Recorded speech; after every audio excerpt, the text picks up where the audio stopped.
Pavarësisht se kemi kohë pa e shikuar një gol nga distanca të Yasir Hasanit, që nga ato kualifikuese ëndrash dhe të mrekullueshme të europianit të Gjermanisë, futbollisti shqiptar po përgatitet dita ditës dhe duket më në formë se kur për të përsëritur një mrekulli të tillë kundër Serbisë.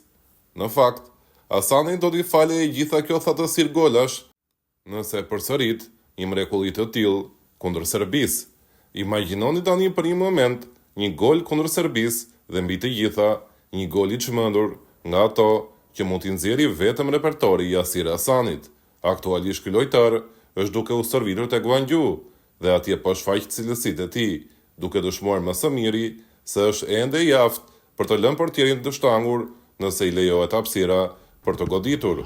Në video nga stërvitja e Hasanit tregohet një moment kur topi i goditur prej tij përfundon në travers dhe më pas në rrjet.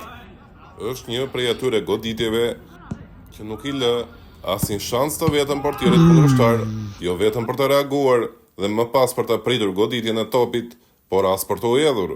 Ai qëndron thjesht i shtangur në vend.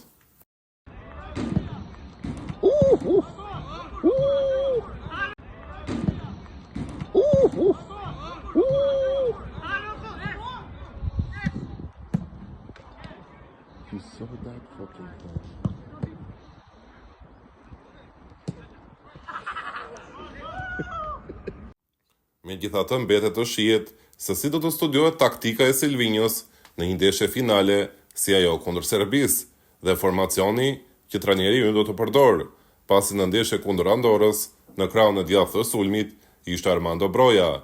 E sigurt është që nëse do të kenë vend për të dy këta lojtar, pra edhe për Hasanin edhe për Brojën, Silvinjo do të përgatisë një skem që të mundohet për t'i krijuar sa më shumë hapësira Brojës, por njëkohësisht t'i jap edhe pak hapësira Hasanit për të provuar goditjen nga distanca.